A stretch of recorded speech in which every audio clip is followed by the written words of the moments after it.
Welcome guys, this is 2131 Aerodynamics project hosted by University of Luxembourg. I'm Paolo Scuderi, I'm 25 years old from Italy and I was a student of Politecnico di Torino and the Von Karman Institute for Fluid Dynamics. And my mate is Benet Eiximeno Franch, he's 23 years old from Spain and he is a student of Università Politecnica de Catalunya.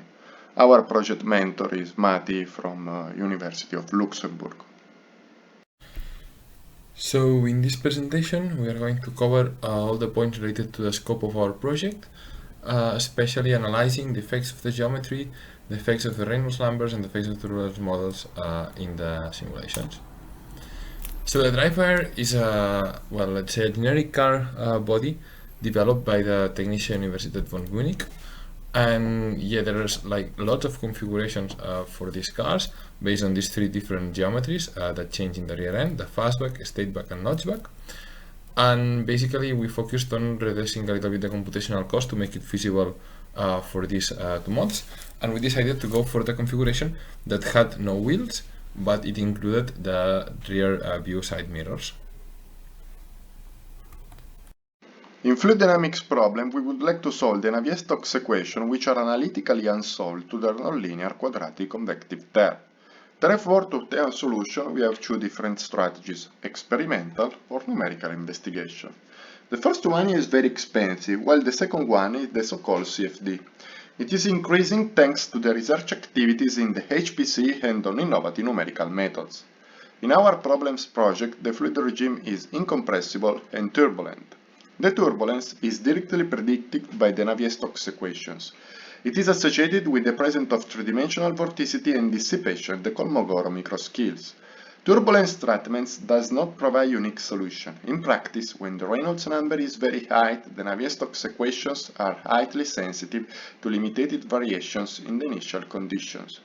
Hence, turbulence requires to be accurately modeled. To make it, there are alternative approaches based on the level of accuracy that we want to reach.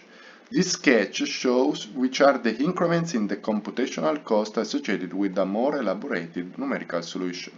In our work, we use Ran's equations. However, if you are interested, in one of my blog posts, I explain the different approaches. As any other CFD simulation, we have been working on three main steps: the pre-processing, the simulation, and the post-processing. We have been working in the pre-processing on our local machines, and this step is basically dividing the whole domain into different volumes in which we're going to compute the flow variables. Then we had to run the simulations that we did in the Iris cluster of the University of Luxembourg, making use of OpenFOAM. And finally, we post-processed all the results using ParaView, mainly on our local machines, but we also used that sometimes the cluster to connect. So when doing the meshes, well, we tried to perform several meshes to find which was the most appropriate for the results, and we compared it with the experimental data obtained for the fastback geometry. So basically we did these two comparisons of a coarse mesh of 8 million elements and a fine mesh of 46 million elements, and we could see that the fine mesh had a different wake resolution, so still the coarse mesh was not good enough to resolve this area. However, when analyzing the pressure data on the symmetry plane of the car, we could see that both data converge a lot to the experimental data, which meant that our model was robust. So when looking to the final mesh, here we could see the distribution of elements around the whole car. It's important to see that we focus a lot on the boundary layer because we wanted to resolve this area much better because it's where there are more gradients, and here there are three refinement areas, each of ones with a smaller element length. So then for the simulations, our main simulations were incompressible and we used Ran's models. We wanted to compare these four. Right now we are still waiting for some simulations of these Polar Almaras, so we hope that we can present them in the report. And then here we also studied, well, several details of the flow.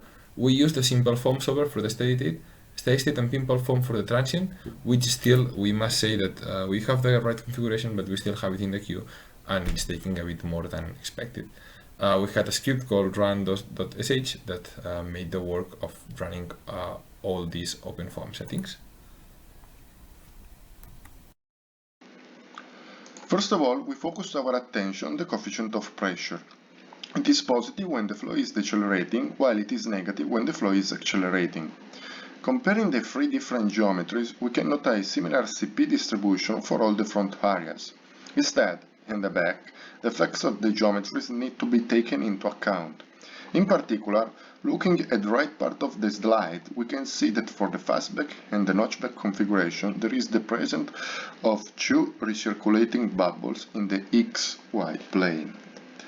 These recirculating bubbles modify the structure of the wake. On the left side, we see the XZ plane where, for all the configuration, there are two main recirculation vortices. For fastback and notchback shape, they are located in the region nearest the wall and their width is smaller than the eastback one. On the right side, we put in evidence the effects of the geometry for fluid streamlines flowing near the rearward mirror. Again, we can remark what was just explained before for the eastback version. In these slides, streamlines are mapped out. The biggest size of the wake vortices is associated with the eastback configuration. Instead, the smaller is related to the fastback shape. We will see in one of the next slides what this implies in the aerodynamics track. An advanced post-processing is the computation of the Q-criterion. Splitting the gradient of the velocity field in two matrices, one symmetric and one antisymmetric, we can compute the scalar Q value as written in the left part of this slide. When it is positive, we are considering area of higher vorticity density rate. The pictures show the isosurfaces for Q equal 10. On that, the velocity magnitude was plotting. The size of the vortices structure in the wake region is bigger for the eastback configuration, while for the fastback and the notchback the structure is similar enough. However, for all the bake shapes, no edge variation in the velocity magnitude are shown. In this part of our work, we analyze the effects of the Reynolds number, which is a typical dimensionless parameter used to express the ratio between the inertial and the viscous forces. Instead of changing the velocity boundary condition, we change the kinematic viscosity to obtain three different Reynolds numbers. Plotting our results, we perceive the independence of the CD value from the Reynolds number. This is a typical behavior of all the blunt bodies at high Reynolds number after the so-called subsonic crisis of resistance, in which the CD decreases suddenly as shown in the theoretical graph on the right. Finally, for the fastback configuration, we analyze the effects of different turbulence models.